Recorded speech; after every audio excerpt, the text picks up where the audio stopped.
Hello, everyone. Welcome to another episode of Business Fusion. I am your host, Philip de la Vega. I'm joined by my co-host, Carlos Raldiris.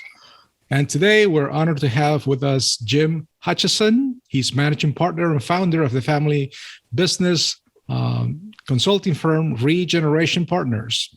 He has more than 30 years of hands-on business management and family business consulting experience. Jim, welcome to the show. It is a pleasure to be here, and thank you for inviting me. It is our pleasure, sincerely. And I wish it was 30 years, but it's actually more like 40 plus years. We're not dating ourselves, Jim. After 25, it doesn't count. No, actually, you have a very, very robust, experience, extremely diversified, especially with family businesses. But please give us a little background on you, early life, where you from, how you started, what are you up to? Wow, that's a long question. How much time do we have? I want to make sure I don't overrun it on the first. We can make it 2 episodes. Okay. So it's a real pleasure. Thank you, Philip, Carlos. Delighted to be here and to talk about my passion, which is family-owned, family-managed companies.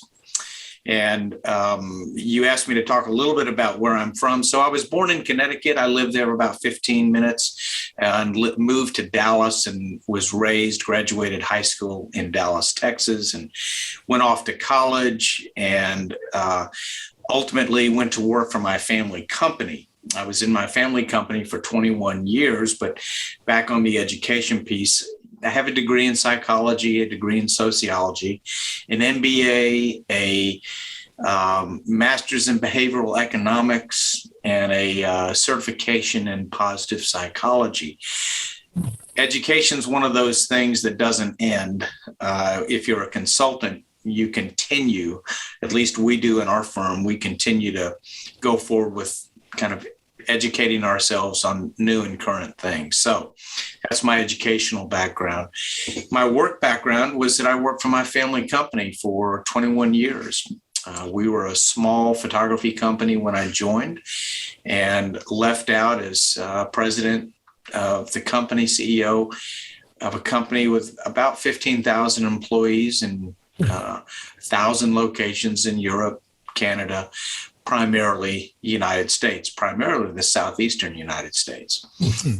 And we grew to the largest in the world of what we do. And we had nothing but hockey stick growth, 28% a year compounded annual growth rate while I was there. Yeah. And I left on good terms, but I'd been there for 21 years and I was ready to do the next thing. That's half the story. The other half was that I also traveled a part of 47 weeks a year for 17 years. Had 2 great kids and a wife and just decided that it was time for a change up. And although I loved it, every day I was there right up until the very end, it was time for me to move on.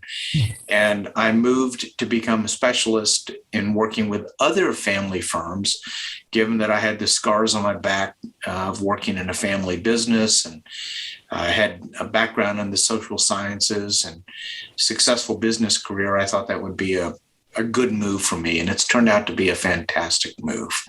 So that's where I am today.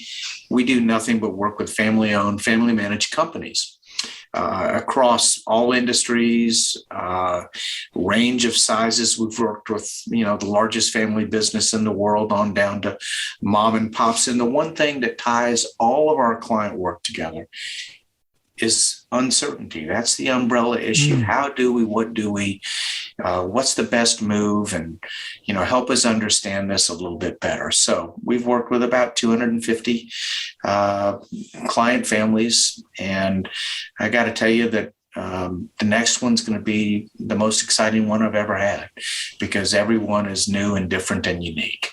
So that is awesome. That is a great introduction. And wow, what a swing from running your own business to actually now advising family-run companies. No, Yeah, the disadvantage of being a small shop, consulting shop, is that, I end up doing everything as opposed to having people that support certain aspects of the work. So, right. What would the average person be surprised to learn about, how a family-run business is versus a private equity or public company when it comes to governance? well, great question, and it gives me a chance to philosophize just a moment. I don't know what you mean by the average person. I don't know that there is such thing as an average person, but the commonly held beliefs about family business versus publicly traded or private equity is that to get to become a public company, you have to be seriously professionalized. You have to have the systems and procedures and policies, and that comes with a lot of hard work. It's not in every company option to go public. Same thing with private equity. They're going to pour over the numbers because private equity is, at the end of the day, about making good investments and cashing out and monetizing some of those investments. Family firms lack, in many, many cases, they lack the sophistication that you would find in a public or private equity owned company. Family businesses can be the very best, the most amazing places to work. And they can also be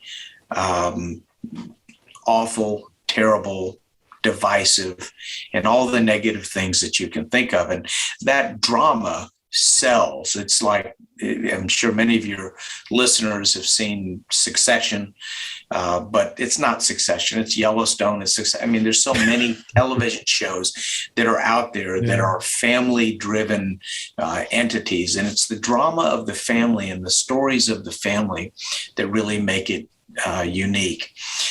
But I would tell you that the numbers for of success of family companies are pretty thin. About a third of them make it into the second generation, and about 10% into a third generation. Now, there's a lot of reasons for that, but many of those issues can be overcome with kind of knowledge and action. And so what I would tell you is that the biggest difference is that a family company will be bought or will do a private equity, and they'll bring in private equity investors, and those new owners or new people in control will sophisticate the business, professionalize the business. And oftentimes, if not in almost every case, that means that they will be bringing in stronger governance to do that. So, great answer. Well, you set me off on the right path here, because one of the things that I've thought about from the beginning as we've talked with you are some of these fictionalized, dynasties, right? I think Yellowstone's a good example. Succession's a good example. Years ago, there were others. But one of the things that we're curious about is what is it about a small company, or what helps a small company really become a multi-generational dynasty? You mentioned that, maybe a third of them reach into the second generation or the third generation. What are some of those things that help them get there? Well, it starts with the biggest, let's answer the biggest question first. And that is it their intention? Do they have intentional steps to get to be a dynasty or a legacy family business? And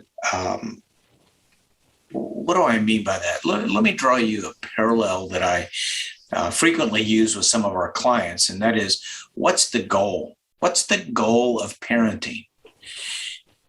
Some parents have never thought about that question, and they'll say, well, I want my kids to be happy. Well, okay, that's a good answer. It's a common answer, but the more appropriate answer for some people would be, I want my children to be independent and responsible.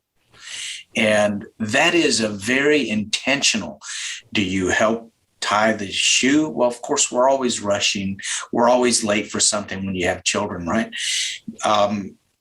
But maybe we teach the independence of learning to tie your own shoe. Now, I use that as a very small example, but many family businesses don't have the clarity about what they want their future to look like.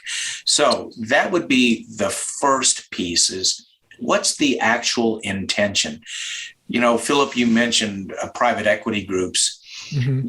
They have the intention to monetize that investment. They're not looking to hold it for the next 50 years. Yeah. They're looking to monetize it at the right time, at the right value. That's great clarity. When do we do this? We don't know, but we think it's between 5 and 10 or 12 years. Well, in a family company, they may never ask that. They just assume that it's a forever business. And what we know is that every business since mankind will cease to exist in its form. Mm-hmm. No exception to it. There's a life to every business. And there's plenty of examples that are popular and common and well-known firms that have gone through that life cycle. So that understanding and clarity is maybe the first and foremost, the key piece. The second kind of area, and I don't rank these in 1, 2, but more the second bullet point, would be that communication, or better yet, effective communication, takes on a high priority. Look, families have conflict. Their conflict increases exponentially when they also make their livelihood from that same business. There are different perspectives, there's different work ethics, there's different, monies that are being paid, there's different duties, responsibilities, and roles. And those are the things that people struggle with. The ones that are the most difficult to overcome are the ones that come from their family of origin, the raising of sibling teams and such. And many families look at competition to sharpen their skills, but yet that competition bleeds over in many cases into a family of siblings, mm-hmm. where they're competing for someone's voice maybe. So what I would say is that the effective communication is also a high priority. I would say that at some point, a board of advisors or a board of directors is a real, for many, not all, but for many firms, a really important step to create a legacy firm. And that is because there is a independent third party, assumedly a highly respected, knowledgeable person who is there to help soften, take the edge off of, tough decisions that some owners may not like. There's also other purposes for a board of advisors, but that is a clear one that most legacy firms utilize some type of advisory governance. So, yeah, that is great insight, Jim. I was just remembering in my prior life, I was presiding over some international markets and online education, higher education. And one of the customers we had was a university in Latin America. It was started by two brothers, very successful, grew rapidly, but then they had children. And then the board was composed of about 7 or 8 cousins. And to get a decision out of that group, it was like pulling teeth with your bare hands. It was extremely difficult. And we were just trying to help. And it was just reminding me, I don't have nowhere near the experience you've had, but it can be a very chaotic environment. And I guess it begs the question of, how do you navigate those waters when it's so conflictive, and they are the owners? You know, that's the kind of secret sauce that you have to determine with each family. There is no file cabinet you pull the answer to that one from. It's created, but you hit it right on the head. And I will just tell you that from a kind of a global approach to that is that we spend a lot of time kind of getting the facts set correct and what everyone's motivation and their hopes and dreams and goals are in a family firm. All of that comes into play when you start talking about a clarity. And, we've used the example or the metaphor of, walking along a fence, and you can either fall to one side and it's the family, or fall to the other side and it's the business. And but you can only choose one. And of course, it's never that simple. It's always a combination. But if you have to put one of the priorities to guide you, is it the family or is it the business? Mm-hmm. And tough decision. People don't want to say it, but it's the business in most cases. And the business will provide for the family where the family may or may not provide for the business. If the business does poorly, the family suffers anyway if they're dependent upon that business for their livelihood or incomes and such. And so, there's a lot to that question, Philip. It's not a program or a 1 hour podcast response to that. All I would say is that you've hit it right on the head of that's what has to be figured out. It does strike me that, one of the key things that, as you mentioned, helps smaller businesses move into this sort of dynasty status is when they agree to take on a board of directors or a board of advisors, right? And as you well know, that really should be a two-way street. Right? Not only should they agree to take on that board, but the board should, or those board directors should agree to take on the family. What kinds of things, do you think about when you're maybe helping a board or a private individual take on a board director role of a family? In what way do you prepare them for working with that family, if you will? The idea that you want to have your board involved with any kind of conflict is something that you really have to think through and make sure. My recommendation is that the board not get involved in all those internecine family matters and such. Leave that to outside people that are fungible, that can come and go when the problem is solved, or take the heat if it's not solved and such. But when you put the board in the role of the family, not that they wouldn't advise the family, not that they're not important to the family, but there are certain areas that you do not want your board to get involved with. Dealing with conflict is one of those roles. Stay out of it. To put it simply, stay out of it. Just like podcast hosts, you don't want to get those guys in the middle of a conflict and stuff. Every business sometimes, or most people think like a business needs to have a board. Does every business need to have a board? The long answer is no. That's what I thought. And in fact, if the business is not ready, if the owners are not ready, it is a wasted effort, and one that will be almost guaranteed to be a drag on the company. Look, I can give you a lot of reasons why it doesn't make sense to have a board, but, not in any order. Are the people that are in the authority roles ready to listen to outsiders? Mm-hmm. 2, are they ready to share their intimate financial details of performance of the company?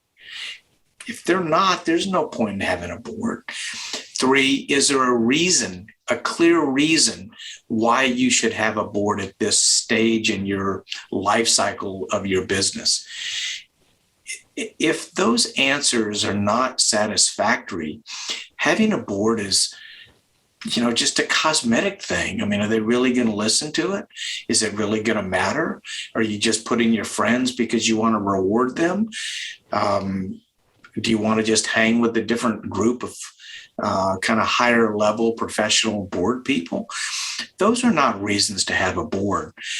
Generally speaking, boards work well when the business has professionalized to the point where there's, a sophisticated controller that's generating reports and, has controls, financial controls on the business, and two, that there's a open-mindedness perspective to I can learn from other people.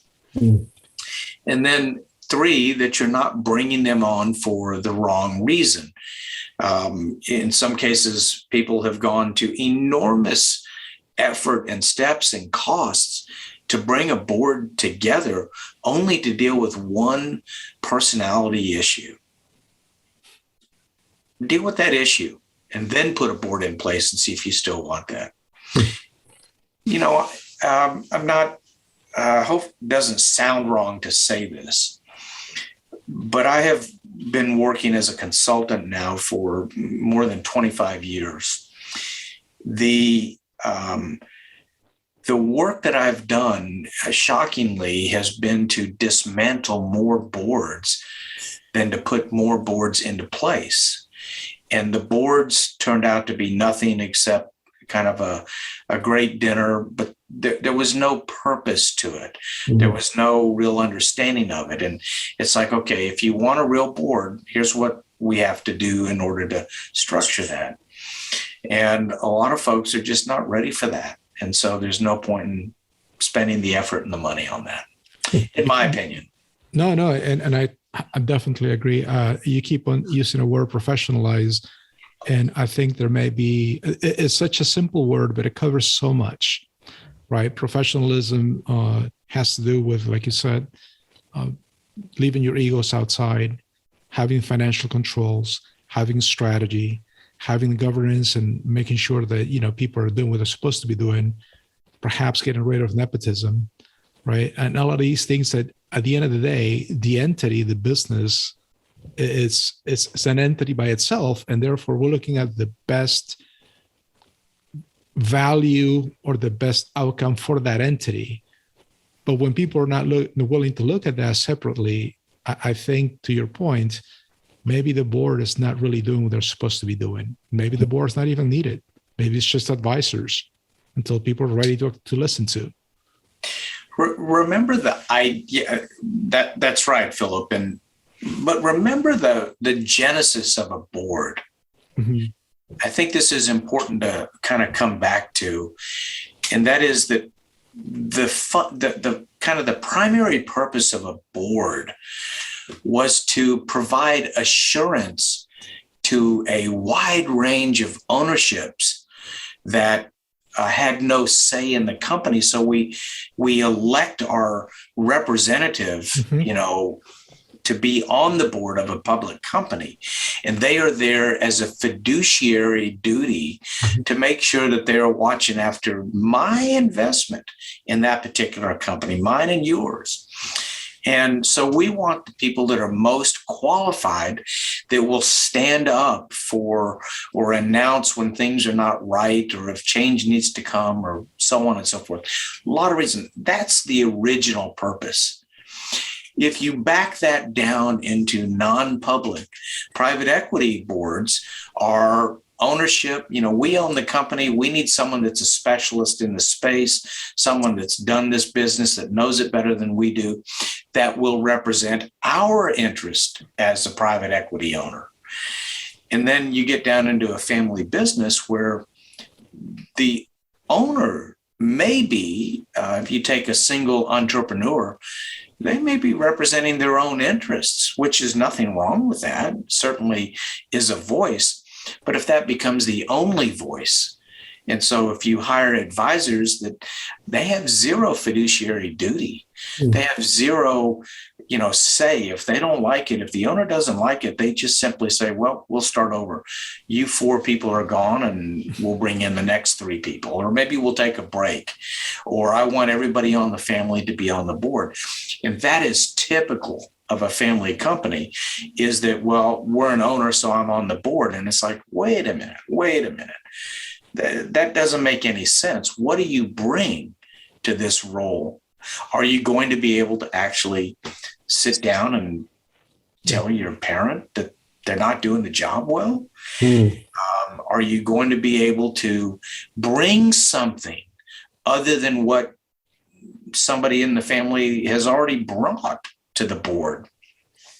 So what you end up with is kind of the worst case scenario, is that I would advocate and ask your listeners to think about, is that in a family company, up here at the top, you have something called the ownership group. You can substitute that and say it's kind of a family council, because if there's 5 owners, you can have an ownership group. If there's 50 owners, that becomes unwieldy. So you have a subset of the ownership group, and that becomes kind of the family council. And the family council then would elect the specialists, the honed business people that bring something of significant value to your company that you need, that you do not have internally. That becomes your board of directors. And, that board of directors, ultimately, the ownership group has the highest authority, no question about that. But for the simple purposes, kind of the buck stops with the board in terms of the operating business. And I would say that, if you do that right, if you put a family council in place, let those family members be on the family council, but not on the board. The board is there to manage that guy or that person that's running the company day to day. That's a part of it, not the only thing. That's interesting. Yeah, a lot of people don't even think about the fact that you would have a family council riding alongside, if you will, in effect, serving as a support to that organization as well. I was thinking about the phrase the other day. None of us gets off this planet alive. There's a lot. There's nothing but painful truth there, and it made me think about really what happens in some of these multifamily or multi-generational businesses, or businesses that have the intent of becoming multi-generational businesses, but sometimes the kids, so to speak, don't have the same passion. They don't have the same know-how.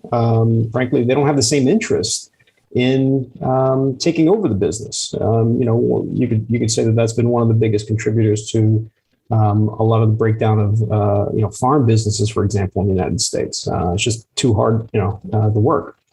In those instances, I imagine you've come across 1 or 2 in your years of consulting experience.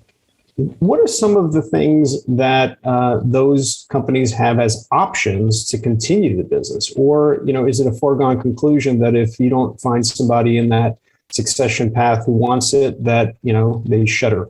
I'm going to go back to something I said earlier to kind of preface it, and that is that clarity has to be in agreement. We have to agree about what the future looks like. And not every business is intended to go forever in its original form. So you can take Blockbuster, you can take Circuit City. There's so many companies that you can think of that, they had the opportunity. We can look back with hindsight and say, well, here's what they should have done. But what they did was a limited time experience. I would say that in my family company, the photography business, Olan Mills Portrait Studios, that, we had it was a foregone conclusion that this business would not survive. Now, digital photography is not what kind of killed our business, but it didn't help. I mean, that was a pushing the boulder up the hill every day, fighting the digital photography wave. What really impacted us was the telemarketing wave, the advent of the answering machine, where when we had a telemarketing operation, we could call and speak to the homemaker and talk to them about having portraits taken of their family. The answer machine comes along and you just say, it's just going to get all the messages and I'll return the calls later. Mm-hmm. And, don't call me during dinner time. And so telemarketing from business to consumer hit the skids. We did all of our marketing, not all, but the majority of our marketing was via telemarketing. Every business is not intended to design and designed to last forever. So knowing that, coming back to this whole issue of a board, do you want people that know one thing and only one thing? And the answer might be yes in some ways. In other ways, not really. We need to see some outside perspective, and that's where a board comes in and fits very well in it. I hope I answered your question. I kind of got off on a little tangent. So, Carlos, if there's anything else I can comment on, please ask. Yeah, I think you've given us a general sense of how in those instances where there isn't necessarily a successor from the family, one of the ways to keep that or sustain that business into the future is potentially to, install a board, hire, a traditional CEO for it and run it that way, is one of the things I'm taking from it. But are there any other things that you've seen or recommended? Well, I would just say that once you recognize that, look, there's a tipping point where the family is very involved in the day-to-day operations. They get their identity from the company in their community. Let's use a small community, a couple 100,000 people maybe. They're a big fish in that pond. But the next generation may live in 4 different states. They may be living off the distributions of that company and have very little to do with the day-to-day operations. And you can see where that plays out, that now the business is no longer pulling on the heartstrings for many people. It's just another investment. And if you can monetize that investment in such a way that you're okay to get out of it, that's the right answer for a lot of people. There will be people still committed in the family to running the business, love the business, get their identification and life from the business. And maybe they would like to buy other shareholders out. It's not a mistake to prune the ownership group from time to time so that you have a control of people that are motivated towards the company, that are involved in the company, and above all other, whether they have a job there or not, they're responsible owners. And so they can take the perspective of what's the responsible thing to do here for this company. And once they can't do that, the recommendation is to try to find a way to help them get out, not from the family, but get out from the monetary. Look, I have a client that's they're in the real estate development business. They probably have the opportunity to do a $2.5–3 billion development on their property. It's huge. It's a big deal. But they're not getting a 10% return on their $3 billion. They don't get that. They're getting nothing. It's farmland. It's land that's just happens to be in the middle of a metroplex. And so they don't get anything off of that to speak of. They get something. I don't want to say nothing, but nowhere near the ultimate value of that property. And, those are the kind of decisions that families split apart over. What do? Well, let's sell it. Let's monetize the whole thing. So it's okay to prune the family tree from time to time. I'm just thinking, you mentioned sometimes it's okay to bring an outside leadership, CEO or somebody to come in and actually look into the longer horizon perspective. In your experience, is it safe to say that most of those individuals are perhaps more experienced, more seasoned, to have the emotional intelligence of dealing with some of the challenges with business, family owners and such?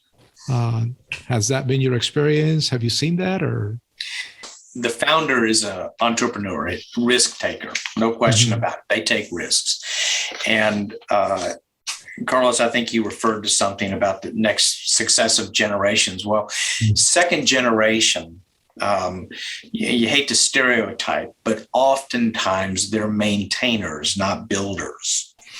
And the second generation goes through and can be quite successful. I mean, just professionalizing the business, tweaking it to make it better, more profitable.